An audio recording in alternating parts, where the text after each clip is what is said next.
fotossíntese é o fenômeno autotrófico realizado pelos organismos clorofilados, em geral pelas plantas e essencialmente por algas que habitam o fitoplâncton. Nesse processo, a água e o gás carbônico são absorvidos e metabolizados em carboidratos e oxigênio, utilizando energia luminosa transferida às ligações químicas entre os átomos da cadeia carbônica dos compostos orgânicos, formando a glicose. Por meio desse importante processo, é que os seres vivos produtores, que é a base de uma cadeia alimentar, sustentam os demais consumidores herbívoros e carnívoros, fornecendo nutrientes e oxigênios dissolvidos no ar atmosférico. Dessa forma, esse processo envolvendo as reações químicas com elevado nível de complexidade foi decisivo para a evolução das condições ambientais, colaborando com o surgimento de novas espécies e as relações mantidas entre elas, desde o primórdio até os dias atuais.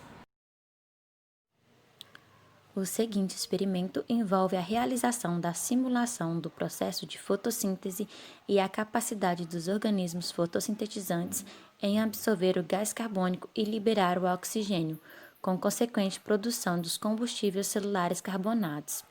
A realização do experimento conduz o aluno a compreender e observar a transdução de energia pela fotossíntese, que significa a síntese na presença da luz.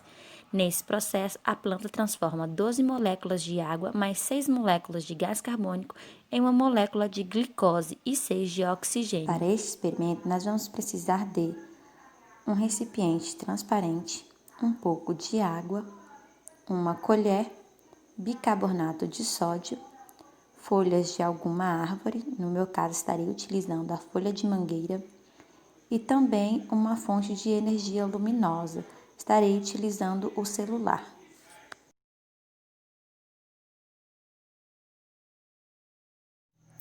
No recipiente, adiciono um pouco de água até que haja uma quantidade suficiente para que as folhas fiquem submersas. Em seguida, adiciono uma colher de sopa de bicarbonato de sódio e misturo até que tudo fique homogêneo. Logo após, adiciono as folhas de mangueira, até que elas fiquem totalmente cobertas pela água. E por último, coloco a luz do celular em contato com a água e as folhas de mangueira por aproximadamente 30 minutos.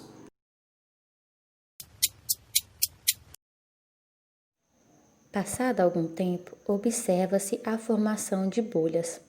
Além de representar o processo de transdução de energia pela fotossíntese, o experimento permitiu a observação da existência dos gases, como o gás carbônico presente na forma de bicarbonato de sódio e o oxigênio observado nas folhas submersas na água.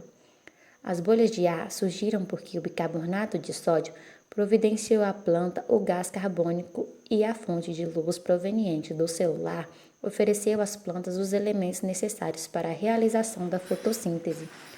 As bolhas de ar nada mais são do que o oxigênio que a planta elimina durante esse processo.